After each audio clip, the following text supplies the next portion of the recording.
Business पर आपका स्वागत है। आप देख रहे हैं पावर ब्रेकफास्ट। आपके साथ मैं हूं मानसी दवे। शुरुआत सीधा विदेशी बाजार के संकेत से जो कि दमदार हैं।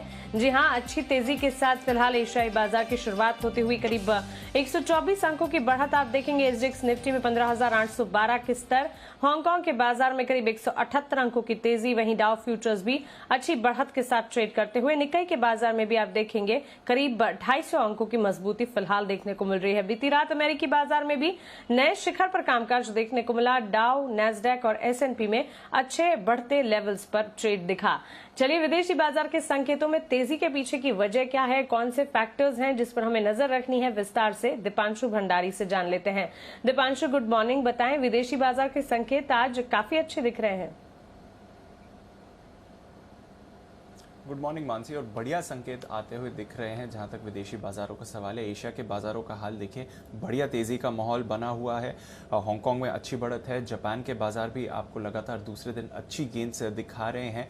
और चीन से ट्रेड डेटा आने वाला है करीब 8:30 बजे सुबह ट्रेड डेटा आएगा चीन का, तो वहां पर भी हमारी नजर बनी हुई है। बट कल जिस तरह से अमेरिकी बाजारों में एक्शन हुआ, सबसे ज्यादा तेजी की वजह तो वहां पर ही है। आपको याद होगा जब भारतीय बाजार कल बंद हो रहे थे, 1:30 बजे एक भारी गिरावट आती हुई दिखी थी, जब डाउ फ्यूचर्स भी 150-200 पॉइंट्स टूटे थे और भारतीय बाजारों पर भी इसका प्रभाव था। और जब हम बंद हुए थे तब 100-125 अंक नीचे थे डाउ फ्यूचर्स। उसके विपरीत अगर आप देखेंगे तो 125 अंक ऊपर डाउ कल बंद हुआ है। नया रिकॉर्ड क्लोजिंग हाई बनाया है। अपने नए इंट्राडे रिकॉर्ड से डाउ सिर्फ 75 अंक दूर था कल, अगर आप डेज हाई पर देखें। और इंट्राडे में तो 35,000 का स्तर भी डाउ ने छुआ। तो जबरदस्त ट्रेड होते हुए दिखा है अमेरिकी बाजारों में। और डाउ के साथ साथ S&P 500 और नैस्डैक यहां पर एक बार फिर से नए इंट्राडे और क्लोजिंग रिकॉर्ड्स आपको बनते हुए दिखे। स्मॉल कैप रसल 2000 इंडेक्स एकदम सपाट था और बॉन्ड यील्ड भी 1.36% के पास थी, तो वहां पर कुछ ज्यादा बड़ा एक्शन कल नहीं हुआ। बट इकोनॉमी से जुड़े स्टॉक्स में आपने तेजी देखी है, स्पेशली बैंक शेयर्स काफी ज्यादा कल एक्शन में रहे। लगभग सभी बैंक्स में आपने खरीदारी देखी। और आज दो दिग्गज बैंक गोल्डमैन सैक्स और साथ ही जेपी मॉर्गन, इनके नतीजे आने वाले हैं, तो वहां पर सबकी नजर है।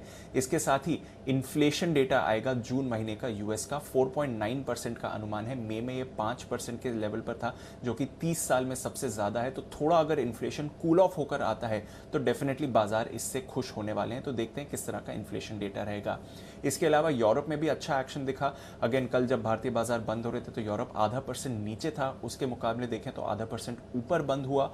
और यूके में आने वाले मंडे यानी कि 19 जुलाई से कंप्लीट अनलॉक होने वाला है, ये कंफर्म हो चुका है वहां से। तो यहां पर भी बाजार की नजर बनी हुई है। इसके अलावा कच्चा तेल ब्रेंट $75 के पास सपाट है, कोई बड़ा मूवमेंट नहीं हुआ। और डॉलर में आपने हल्की खरीदारी देखी है, सोने में आप हल्की सी सुस्ती देख रहे हैं। बट ओवरऑल काफी मजबूत ग्लोबल क्यूज आते हुए दिख रहे हैं आज सुबह। बिल्कुल दीपांशु, शुक्रिया विदेशी बाजार के संकेत हमें बताने के लिए। तो ओवरऑल मजबूत क्यूज विदेशी बाजार से आते हुए, हर लिहाज से फैक्टर्स और साथ ही यहाँ पर इम्पैक्ट विदेशी बाजार से काफी पॉजिटिव आती हुई दिख रही है। चलिए आगे बढ़ते हैं और जान लेते हैं कि संस्थागत निवेशकों ने कल क्या किया है। कैश मार्केट में एफआईएस की 746 करोड़ की बिकवाली है। कैश मार्केट में ही डीआईएस की 447 करोड़ की खरीदारी है। और साथ ही वायदा बाजार में एफआईएस की 2232 करोड़ की बिकवाली है। तो ये तो रहे संस्थागत निवेशकों के आंकड़े और साथ ही विदेशी बाजार के संकेत। अब इन तमाम संकेतों को समझते हुए भारतीय बाजार पर आज आप पहली स्ट्रैटेजी क्या बनाएंगे, कौन से लेवल्स इंपॉर्टेंट हैं, चलिए वो जान लेते हैं। हमारे साथ जी बिजनेस के मैनेजिंग एडिटर अनिल सिंह भी जुड़ रहे हैं।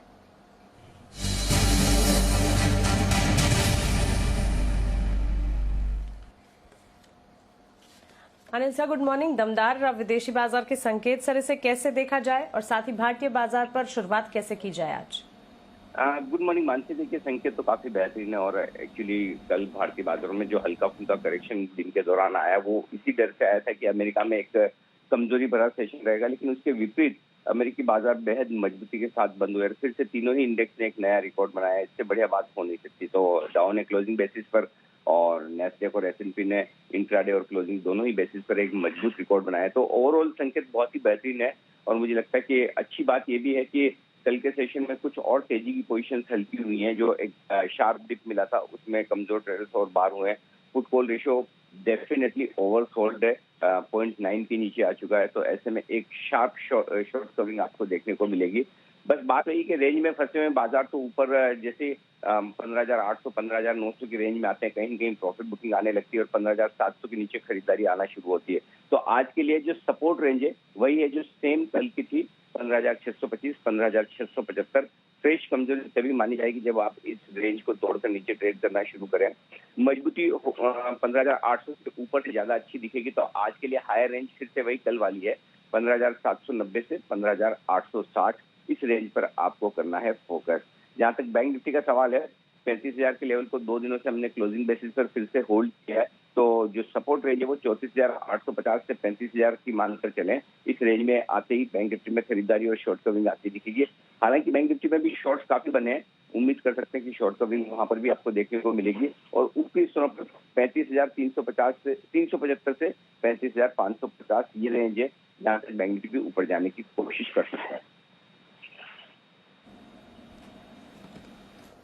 बिल्कुल अनिल सर, शुक्रिया ये पहली स्ट्रैटेजी हमें बताने के लिए। तो चलिए सबसे पहले इंपॉर्टेंट लेवल्स आपको बता देते हैं। 15,625 से 15,675 निफ्टी के लिए ये मजबूत सपोर्ट का काम करेंगे। साथ ही यहाँ पर ऊपरी रेंज जो है 15,790 से 15,860 की आप मानकर चलें। बैंक निफ्टी 34,850 से 35,000 इस दायरे को आप मजबूत सपोर्ट के तौर पर मानकर चले। वहीं 35,375 से 35,550 इस दायरे को आप बैंक निफ्टी के लिए ऊपरी रेंज के तौर पर मानकर चल सकते हैं। अच्छे संकेत विदेशी बाजार से आते हुए दिख रहे हैं और इसका एक क्लियर कट इम्पैक्ट भारतीय बाजार पर भी इवेंचुअल इम्पैक्ट पड़ता हुआ जरूर दिखेगा। लेकिन चलिए अब यहाँ पर पहली रणनीति हमने बना ली विदेशी बाजार के संकेत जो कि दमदार है, समझ लिए। संस्थागत निवेशकों ने कल बाजार में क्या किया है जाना, अब जान लेते हैं कि खबरों के चलते एक्शन कहां पर देखने को मिलेगा, आज के लिए कौन से इंपॉर्टेंट ट्रिगर्स है। और ध्यान रखिएगा तिमाही नतीजों की भी शुरुआत हो चुकी है, तो वहां से भी कई सारे ट्रिगर्स आते हुए अब दिखेंगे। वरुण हमारे साथ जुड़ गए हैं। वरुण गुड मॉर्निंग, बताएं खबरों के चलते कौन से शेयर्स एक्शन में रहेंगे। गुड मॉर्निंग मानसी, देखिए आपने सही कहा कि तिमाही नतीजे आना शुरू हो चुके हैं, लेकिन कल कोई नतीजे नहीं आए, लेकिन आज आने वाले हैं। माइंडट्री के नतीजे आएंगे तो वहां पे नजर होनी चाहिए, और टाटा मेटालिक्स के नतीजे आएंगे तो यहाँ पे आपकी नजर होनी चाहिए। वैसे भी टाटा मेटालिक्स को लेके लोग काफी बुलिश, तो यहाँ पे आपकी खास नजर होनी चाहिए। 1 बजे SEC की अहम बैठक है। जाइडस कैडिला की वैक्सीन के इमरजेंसी इस्तेमाल पे चर्चा होने वाली है, तो इसके लिए कैडिला पे नजर रखिएगा। रुचि सोया 12 बजे स्वामी रामदेव एक प्रेस कॉन्फ्रेंस करने वाले हैं, तो इसके चलते ये स्टॉक आपके रडार पर रहना चाहिए। और सलासा टेक्नोलॉजीज 1:1 का जो बोनस इशू कंपनी ने दिया था उसकी आज एक्स डेट है, 14 तारीख को इसकी रिकॉर्ड डेट है, तो एडजस्टमेंट आपको देखने मिलेगा। स्ट्राइड्स फार्मा और एस्ट्रल लिमिटेड यहाँ पे नजर रखिएगा, क्योंकि अगस्त सीरीज से ये दोनों ही काउंटर्स वायदा कारोबार के हिस्सा होने वाले हैं। इसके अलावा शिल्पा मेडिकेयर, इस कंपनी के बोर्ड ने API कारोबार को अलग से सब्सिडरी में ट्रांसफर करने के लिए मंजूरी दे दी है। कर्नाटका में यूनिट 1 और यूनिट 2 को अलग सब्सिडरी में ट्रांसफर किया जाएगा और अलग कारोबार से पूंजी जुटाने में मदद होगी और काफी सारे सिनर्जेटिक बेनिफिट्स जो है इस कंपनी को मिलेंगे। डॉक्टर रेड्डीज पे नजर रखिएगा, क्योंकि रॉयटर्स के हवाले से एक खबर आ रही है कि स्पुतनिक वैक्सीन के रोल आउट में देरी हो सकती है। कंपनी को रूस में दूसरी खुराक जो है वो मिलने में देरी हो रही है, तो कहीं ना कहीं ये खबर जो है रॉयटर्स की तरफ से आई। हालांकि डॉक्टर रेड्डीज की तरफ से इसका खंडन है, इनका कहना है कि अभी तक ऐसी कोई भी देरी नहीं हो रही है और कंपनी ने स्पुतनिक वैक्सीन के रोल आउट को होल्ड पे अभी तक नहीं रखा है। तो एक तरफ रॉयटर्स की तरफ से खबर आई है, लेकिन डॉक्टर रेड्डीज ने इसका खंडन किया है। दूसरा, अब टेलीकॉम कंपनीज को अपने रडार पर रखिएगा, क्योंकि अप्रैल का जो डेटा है वो सामने आया है। रिलायंस जियो ने करीब अप्रैल में 47.6 लाख नए ग्राहक जो है वो जोड़े हैं। भारतीय एयरटेल ने 5.1 लाख नए ग्राहक जोड़े हैं और वोडाफोन आइडिया ने अप्रैल में 18.1 लाख ग्राहक जो है वो गंवाए हैं। तो इसका इम्पैक्ट आपको आज वोडाफोन पे भी देखने मिलेगा। M&M यहाँ पे नजर रखिएगा, क्योंकि जून का अपडेट इन्होंने दिया है। कमर्शियल व्हीकल्स का कुल उत्पादन जो है 8,226 से बढ़कर करीब 15,233 यूनिट्स के आसपास आया है। कुल बिक्री जो है 10,417 यूनिट से बढ़कर करीब 12,694 यूनिट के आसपास रही है। और LIC हाउसिंग फाइनेंस या ICICI प्रूडेंशियल म्यूचुअल फंड ने हिस्सेदारी जो है 3.05% से घटाकर करीब 3.01% की है। करीब 1.94 लाख शेयर जो है उनको बेचा गया है। बिल्कुल वरुण, शुक्रिया ये खबरों वाले शेयर्स हमें बताने के लिए। तो पावर पैक दिन रहने वाला है और ट्रिगर्स भी कई सारे हैं जिस पर हमें नजर रखनी है। Q1 FY22 यानी कि पहली तिमाही FY22 के नतीजे जो हैं आना शुरू हो चुके हैं। आज माइंडट्री जो कि बाजार बंद होने के बाद अपने नतीजे पेश करेगा, वहीं टाटा मेटलिक्स कैश मार्केट में दोनों कंपनियों के नंबर्स पर फोकस रहेगा। साथ ही 1 बजे सब्जेक्ट एक्सपर्ट कमेटी की जो महत्वपूर्ण बैठक होने जा रही है जाइडस कैडिला की वैक्सीन के इमरजेंसी इस्तेमाल पर, इसमें चर्चा होने जा रही है। रुचि सोया 12 बजे स्वामी रामदेव की प्रेस कॉन्फ्रेंस है, इस पर फोकस रहेगा। और साथ ही Salasar techno engineering 1:1 bonus issue की आज एक्स डेट है 14 तारीख यानी कि कल इसकी रिकॉर्ड डेट होगी। इसके अलावा Strides Pharma, Astra limited, doctor Reddy's, Reliance Bharti, Voda Idea और साथ ही M&M, इन तमाम कंपनियों पर नजर रखिएगा। LIC हाउसिंग फाइनेंस, ये कंपनियां हैं जो कि खबरों के चलते आज एक्शन में रहेंगी।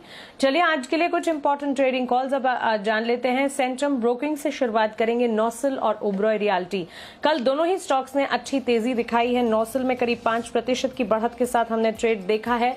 आज भी खरीदारी का मन। सेंट्रम ब्रोकिंग का मानना है कि 264 तक के लक्ष्य यहां पर देखने को मिल सकते हैं। 247 का एक स्टॉप लॉस आपको लगाना होगा। ओबरॉय रियल्टी कल करीब 3% की तेजी स्टॉक ने दिखाई।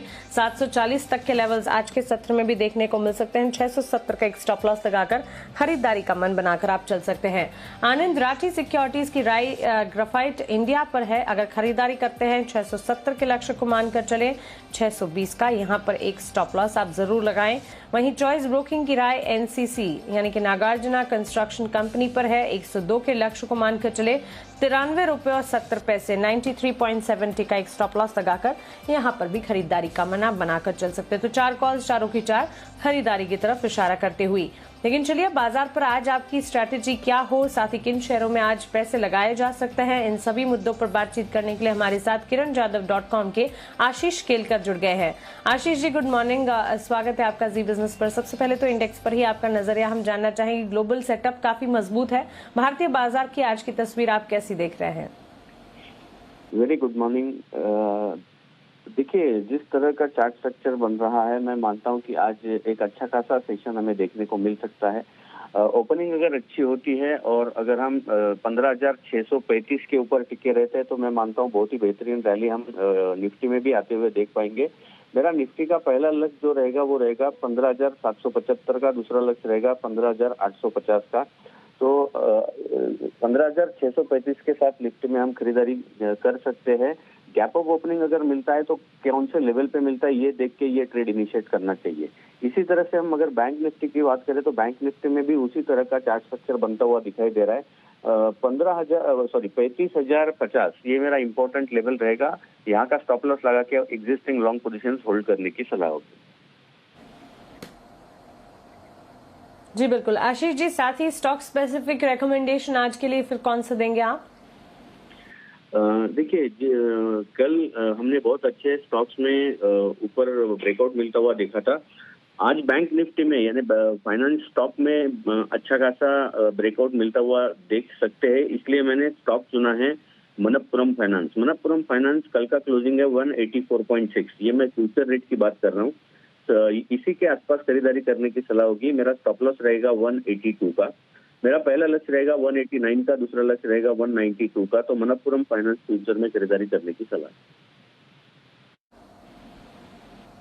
बिल्कुल आशीष जी, सेक्टर स्पेसिफिक भी बाजार पर आपका नजरिया मैं समझना चाहूंगी। कल निजी बैंक क्षेत्र ने बाजार को संभाला, हालांकि FMCG, IT, मेटल स्पेस से गिरावट हावी होती हुई दिखी। Of course automobile, financial services और फार्मा भी कुछ हद तक बाजार को संभालने का ही काम कर रहे थे। लेकिन सेक्टर स्पेसिफिक भारतीय बाजार के लिए आपको कैसे लेवल्स और कौन से सेक्टर्स ज्यादा पसंद लग रहे हैं? मुझे आज सीमेंट सेक्टर, उसके बाद ऑटो एंसिलरीज में एक अच्छा खासा मोमेंटम आने का मुझे संभावना दिखाई दे रही है। जैसे कि जमुना ऑटो है, जय भारत मारुति है, ऐसे जो स्टॉक्स है इसमें एक अच्छा खासा मोमेंटम हम देख सकते हैं। उसी तरह से फार्मा स्टॉक आज भी परफॉर्म करते हुए देख पाएंगे, जैसे कि जुबिलेंट फार्मा है। इस तरह के जो स्टॉक्स है इसमें जो मिड कैप स्टॉक्स है फार्मा में, उसमें हम अच्छा खासा मोमेंटम देखने की संभावना यहाँ पे दिखाई दे रही है चार्ट के ऊपर। बिल्कुल आशीष जी, शुक्रिया ये तमाम जानकारी के लिए, सवालों के जवाब देने के लिए, हमारे साथ जुड़ने के लिए। सीमेंट और साथ ही ऑटो एंसिलरी, ये दोनों सेक्टर्स हैं जिस पर आशीष जी का भरोसा बिल्कुल कायम है। ऑफ कोर्स सीमेंट और रियल एस्टेट सेक्टर ने कल बाजार को काफी हद तक संभालने का काम किया था। इनफैक्ट रियल एस्टेट सेक्टर दिन की शुरुआत से ही शानदार बढ़त के साथ ट्रेड किए जा रहा था और दिन भर में अच्छी तेजी के बीच कामकाज यहां पर बनता हुआ दिखा। Of course news based impact भी थे जिसके चलते यहां पर अच्छी तेजी देखने को मिली। मनप्पुरम फाइनेंस में आशीष जी की तरफ से खरीदारी की राय 189 की टारगेट, उसके बाद 192 तक जाने का भी दम, 182 का स्टॉप लॉस लगाकर खरीदारी करके आप चल सकते हैं। तो चलिए, ये तो इक्विटी मार्केट्स की बात हुई, लेकिन कमोडिटी बाजार में आज की आपकी रणनीति क्या होनी चाहिए, ये बताने के लिए हमारे साथ केडिया कमोडिटीज के अजय केडिया जी जुड़ गए हैं। अजय जी, गुड मॉर्निंग, स्वागत है आपका जी बिजनेस पर। सबसे पहले तो बुलियन मार्केट पर ही आपकी राय हम जानना चाहेंगे। सोना करीब 100 रुपए फिसल कर फिलहाल 47,800 के आसपास ट्रेड कर चुका है। चांदी में एक सपाट ट्रेंड है। गोल्ड और सिल्वर पर क्या स्ट्रैटेजी बनानी चाहिए? गुड मॉर्निंग मानसी जी। अगर हम सोने चांदी की बात करें, पिछले 2-3 सेशन में मार्केट एक सीमित दायरे में ट्रेड करता हुआ दिखाई दे रहा है। जिस ढंग से हमने देखा इंटरनेशनल में डॉलर में एक स्टेबिलिटी है, ये कहीं ना कहीं गोल्ड को सपोर्ट भी करती है। अनसर्टेनिटी है, ये भी गोल्ड को सपोर्ट करती है। बट अभी भी मार्केट में कोई बड़ा ट्रिगर नहीं है जो गोल्ड को ज्यादा ऊंचा ले जा सके। तो आई थिंक मार्केट एक बड़े दायरे में ही ट्रेड करता हुआ दिखाई देगा, जो 47,500 से लेकर 48,200 का रेंज है। आज के लिए 47,650 पे गोल्ड को लीजिए, 47,850 से 48,000 तक का लेवल गोल्ड में। वहीं अगर चांदी की बात करें तो 68,900 के करीब लेके चलिए, 69,900 तक का एक जंप दिखने मिल जाएगा। ओके, तो क्लियरली खरीदारी की राय गोल्ड सिल्वर दोनों पर ही बनती हुई दिख रही है। लेकिन साथ ही अजय जी, कच्चे तेल की चाल को देखते हुए करंट ट्रेंड जो फिलहाल देखने को मिल रहा है घरेलू बाजार में, क्रूड पर क्या नजरिया अपनाना चाहिए? मजीद अगर क्रूड की बात करें तो ओपेक की जो आउटकम आने से वो कहीं पे भी कुछ क्लैरिटी नहीं है, जिसकी वजह से मार्केट एक रेंज में अटक चुका है। अनलेस एंड अनटिल कुछ आउटकम का या प्रोडक्शन का अपडेट नहीं आता है, मार्केट कोई भी वे ले सकता है। नो डाउट जो नया कोविड वेरिएंट है, इसकी वजह से डिमांड में आगे जाके इम्पैक्ट कर सकता है, जो प्राइस को अपसाइड जाने नहीं दे रहा है। बट लोअर साइड पे भी हमने देखा धीरे धीरे डिमांड बनी हुई है। तो आई थिंक मार्केट इसमें भी एक रेंज में रहेगा, जो ओवरऑल रेंज 5400 से लेकर 5600 के बीच का है। आज की अगर हम बात करें तो 5470 के करीब लेके चलना चाहिए। अप साइड लिमिटेड रहेगा, बट 5580 से 5600 का लेवल दिखा सकता है। ओके, तो क्लियरली घरेलू बाजार में कच्चे तेल में खरीदारी का मन बनाकर आप चल सकते हैं। 5,580 पहला टारगेट, 5,620 तक के जाने का दम रखता है। 5,400 5400 का स्टॉप लॉस यहां पर लगाना होगा। ठीक इसी की तरह गोल्ड सिल्वर में भी खरीदारी की राय मिल रही है घरेलू बाजार में। गोल्ड में अगस्त कॉन्ट्रैक्ट के लिए खरीदारी की राय 47,850, उसके बाद 48,000 तक के लक्ष्य देखने को मिल सकते हैं। 47,400 का स्टॉप लॉस लगाइएगा। और सिल्वर में भी खरीदारी कीजिएगा। 69,400 पहला टारगेट, 69,900 दूसरा टारगेट, 68,400 के स्टॉप लॉस के साथ यहां पर खरीदारी करनी चाहिए। अजय जी, बेस मेटल्स की चाल पर आपका नजरिया बताएं, क्योंकि तमाम बेस मेटल्स में जो फिलहाल ट्रेड हम देख रहे हैं, और पर्टिकुलरली अगर कुछ बेस मेटल को पिक करना है या कहीं पर कोई नजरिया, कोई स्ट्रैटेजी बतानी है, क्योंकि एल्यूमिनियम में एक हरे निशान के साथ ट्रेड है, लेकिन लेड, जिंक, कॉपर यहां पर बिकवाली का दबाव हावी होता हुआ दिख रहा है। आपकी राय बेस मेटल्स पर क्या होगी? देखिए बात, जिस चाइना ने पिछले महीने में कुछ पोजीशन सेल ऑफ की थी स्टेट रिजर्व से, उसके बाद पूरे बेस मेटल पैक के अंदर हमने काफी अच्छी गिरावट आती हुई देखी। बट कहीं ना कहीं जब इकोनॉमी को रिवाइव करना है तो डिमांड कंटिन्यू रहेगा। तो उसमें मुझे लगता है कि एल्यूमिनियम तो नो डाउट अच्छा अपपिक करेगा आने वाले दिनों में। बट इमीडिएट में मुझे लगता है कॉपर और जिंक पर ध्यान रखना चाहिए, क्योंकि मल्टीपल ऑफ टाइम हमने देखा 720 के नीचे कॉपर सस्टेन नहीं कर पा रहा है। तो आज के लिए 726 पे कॉपर बाई कीजिए, 734 से 738 तक के टारगेट रहेंगे।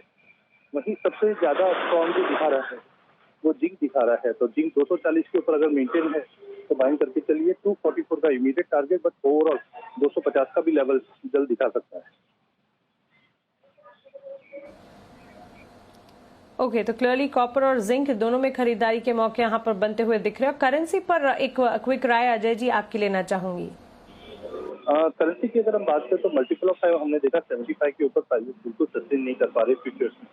तो अनलेस एंड 75 का लेवल ब्रीच नहीं करता है, आई थिंक रुपी में थोड़ा सा एक स्ट्रेंथ कंटिन्यू बना हुआ है, जो आई थिंक आज के लिए 74.85 पे बेचना चाहिए। 75 का स्टॉप लॉस और 74.40 तक का लेवल हम देख सकते हैं यूएसडी INR में।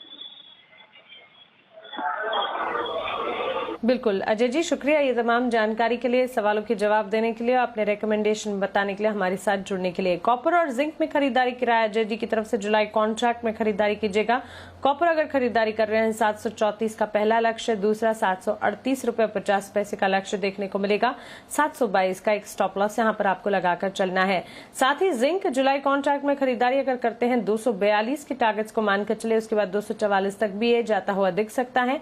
238 का यहाँ पर आपको एक स्टॉप लॉस लगाना है और खरीदारी यहाँ पर भी कीजिएगा। तो यहाँ पर इक्विटी मार्केट्स की ही तरह आज बुलिश नजरिया कमोडिटी मार्केट्स पर भी है। बुलियन मार्केट, एनर्जी पैक और बेस मेटल्स की चाल पर एक्सपर्ट की राय खरीदारी की तरफ। चलिए आगे बढ़ते हैं और अब वक्त है FIR का यानी कि ब्रोकरेज रिपोर्ट एक्शन समझने का।